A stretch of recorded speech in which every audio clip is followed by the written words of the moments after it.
What happens when one of television's most beloved figures comes face to face with a host who seems determined to tear her down? Few could have predicted what would unfold when Oprah Winfrey sat across from Jimmy Kimmel in what was meant to be a light-hearted, late-night appearance, only for it to turn into one of the most explosive confrontations in talk show history. As the conversation progressed, the tension steadily mounted, eventually reaching a breaking point that left viewers stunned and social media in complete chaos.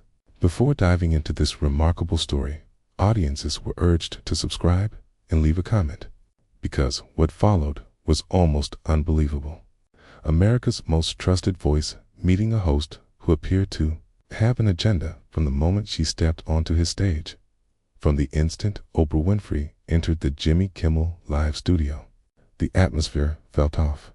What should have been a warm welcome for one of media's most respected figures, instead carried a current of tension that seemed to radiate from the host himself. Kimmel's typically energetic greeting felt strained, smile failing to reach his eyes as he introduced the woman who had built an empire on authenticity and compassion. Ladies and gentlemen, please welcome the one and only Oprah Winfrey, he announced, yet even the audience sensed something unusual in his delivery. The applause was as thunderous as ever for Oprah, but attentive observers noticed how Kimmel's posture remained rigid, almost defensive, as she took her seat. Oprah, glowing in a deep purple outfit that seemed to command respect, settled into the guest chair with her trademark poise. Her warm smile and sincere excitement about being there contrasted sharply with her host's barely concealed irritation. She thanked the audience graciously, waving to fans who were clearly delighted to see her in person. But Kimmel moved quickly past the niceties. "So Oprah, you've been making headlines lately," he began, his tone already edged in a way that caught both Oprah and the audience off guard. "Some people are saying you've lost touch with regular Americans. What's your response to that?" The question lingered like a challenge thrown down in a duel. Oprah raised her eyebrows, slightly not in shock, but with the measured awareness of someone who recognized she was being set up for something uncomfortable. The audience shifted uneasily, realizing this was not going to be the typical celebrity conversation they had expected. "I think that's an interesting perspective, Jimmy," Oprah replied, her voice retaining its familiar warmth despite the clear provocation. She spoke of spending her entire career connecting with people from all walks of life, explaining that her show, her network, and her philanthropic work had always been about understanding and uplifting the human experience in all its forms. Kimmel, however, was not satisfied with her composed answer. Leaning forward, his expression hardened as he pushed further. He pointed out her immense wealth, her multiple mansions, and questioned when she had last struggled to pay a bill or worried about putting food on the table. How, he asked, could she truly understand what ordinary people were facing? The studio fell into an uneasy silence. Even the camera operators seemed to sense that something was going terribly wrong. This was no playful banter. It felt personal and almost spiteful. Oprah remained composed, but those familiar with her demeanor could see a steely resolve forming behind her eyes. "Jimmy, I think you're operating under some misconceptions about who I am and where I come from," she said, her voice still controlled, but now carrying a subtle warning. She reminded him that she was born into poverty in rural Mississippi, that she knew hunger, powerlessness, and discrimination firsthand. "Success," she said, "did not erase the past or make someone forget their roots." Kimmel responded quickly and sharply, suggesting that preaching was easier from an ivory tower and accusing her of telling people to think positively while sitting atop a fortune most Americans could never imagine. Some, he implied, might call that hypocrisy. A collective gasp swept through the audience. A line had been crossed, one that even longtime late-night viewers were unaccustomed to seeing breached. Oprah's fingers tightened almost imperceptibly around the arms of her chair, and for the first time since she had sat down, her smile vanished completely. A woman who had faced controversial interviews, difficult guests, and intense public scrutiny for decades was now being pushed toward a breaking point few in the studio were prepared to witness. "I'm sorry, but I think there's been a fundamental misunderstanding about why I'm here tonight," Oprah said, her voice dropping to a dangerously quiet level that those who knew her well would recognize as a clear warning of the storm to come. Temperature in the room seemed to drop several degrees as America's most beloved television personality began to show cracks in her legendary composure, making it clear that Jimmy Kimmel had badly underestimated who he was trying to tear down on national television. Yet instead of backing off or recognizing the warning signs flashing like neon lights in front of him, Kimmel doubled down, wearing a smirk that would linger over his career for months to come. "Oh, I think I understand perfectly, Oprah," he said. "You're here to promote your latest project, sell some books, make some money same as every other celebrity who sits in that chair. The difference is, most of them don't pretend to be saints while they're doing it." The studio audience shifted from uneasy discomfort to complete silence. Even the production crew behind the cameras seemed to freeze, sensing they were witnessing something that would be discussed for years. Oprah's publicist, visible off stage, looked ready to rush in and shut everything down before it spiraled further out of control. "Saints," Oprah repeated, her voice gaining firmness and edge with every word. "Jimmy, I've never claimed to be perfect, and I've certainly never claimed to be a saint. What I have done is dedicate my life to using whatever platform I've been given to lift others up, to create opportunities for people who look like me and who come from where I come from. If you see that as fraudulent or hypocritical, then perhaps the problem isn't with me." Kimmel's reply was immediate and vicious. "Lift people up. Is that what you call it when you charge people hundreds of dollars to attend your speaking events? When you sell overpriced wellness products and promise they'll change lives? You've turned hope into a commodity. Oprah, you've monetized inspiration." The accusation struck the studio like a physical blow. Several audience members gasped aloud, while others glanced around as if searching for an exit. This had gone far beyond awkward. It had entered territory that felt genuinely dangerous to witness. Oprah's hands, resting calmly on the arms of her chair, slowly curled into fists. "How dare you," she said, her voice stripped of any remaining media politeness. "How dare you sit there and diminish the work I've done, the lives I've touched, the barriers I've broken? Do you have any idea what it took for a black woman from Mississippi to build what I built? The doors slammed in my face. The people who told me I wasn't good enough, smart enough, the right color, the right size, Kavya wasn't finished." If anything, her emotional response seemed to fuel him further. "And now you slam those same doors on others. It's by making success sound like it's all about positive thinking and buying the right products. You've convinced millions that if they're not successful or happy, it's their fault for not thinking positively enough. That's not inspiration, Oprah.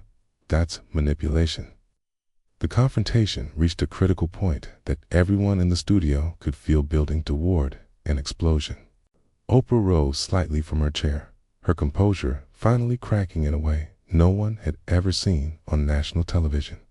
A woman who had maintained grace through decades of scrutiny, attacks, and media storms was being pushed to a breaking point that threatened to shatter her carefully guarded public image. "You want to talk about manipulation, Jimmy?" she said, her voice rising for the first time since the interview began. "Let's talk about what you're doing right here, right now. This isn't journalism. This isn't entertainment. This is a deliberate attempt to tear down someone who has spent her entire career trying to build others up. And for what? Ratings, social media buzz. To make yourself feel bigger by making me feel smaller." The audience sat in complete silence, hanging on every word as the exchange became less of an interview and more of a verbal battlefield. Camera operators zoomed in, capturing every expression and gesture, fully aware they were recording television history as it unfolded.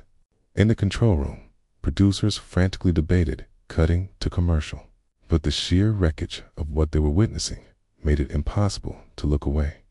Maybe I'm doing what someone should have done years ago, Kimmel fired back, his voice heavy with contempt. Maybe it's time someone called out the Oprah machine for what it really is, a business built on selling false hope to desperate people. You've made billions telling people their problems can be solved with the right attitude and the right purchases from your carefully curated list of recommendations. The accusation was so sharp, so personal, and so deliberately wounding that it seemed to drain all the air from the room. Oprah stood fully now, her entire body radiating an energy everyone could feel, though no one knew quite how to interpret it. This was uncharted territory for everyone involved, and the sense that something irreversible was about to happen lingered like smoke before a fire. "You know what, Jimmy?" Oprah said, her voice carrying a power that seemed to fill every corner of the studio. "I've sat through countless interviews. I've been challenged, criticized, and questioned by some of the most aggressive journalists in the world. But never, and I mean never, have I encountered someone so small, so petty, and so desperate for relevance that they would attack someone's life's work just to provoke a reaction." Kimmel's face flushed red, but instead of retreating, he seemed to take her words as a personal challenge. "Small, petty. I'm asking the questions your adoring fans are too starstruck to ask. I'm doing what real journalists should have been doing for years, instead of handing you softball interviews and letting you control the narrative." Control the narrative. Oprah laughed sharply, without humor, the sound cutting through the tension like a blade. "Is that what you think this is about? You think I came here tonight to control some narrative? I came here as a courtesy, Jimmy. I came here out of respect for your platform and your audience. I came here believing we could have a real conversation about real issues. Instead, you've turned this into a personal vendetta." The studio crew openly stared now, their professional composure abandoned as they watched two media titans locked in what could only be described as warfare. Kimmel's band members sat frozen at their instruments, unsure whether to prepare to play or to call security. The audience seemed to hold its collective breath, afraid that even the slightest sound might ignite a bigger explosion. "Personal vendetta," Kimmel scoffed, though desperation had begun creeping into his voice, as if he were realizing he had awakened something far more powerful than he anticipated. "This is about accountability, Oprah. This is about someone finally having the courage to ask why you get to be above criticism just because you're Oprah Winfrey." Above criticism. Oprah's voice rose to a level no one in that studio had ever heard from her before. "I have been criticized my entire career.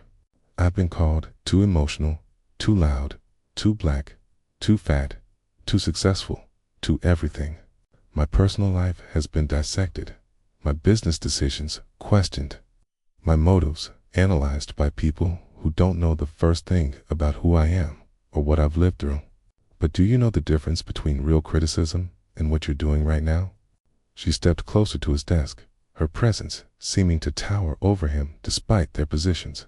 "Real criticism comes from a desire to understand, to improve, to engage in meaningful dialogue. What you're doing is character assassination disguised as journalism, and it's beneath both of us."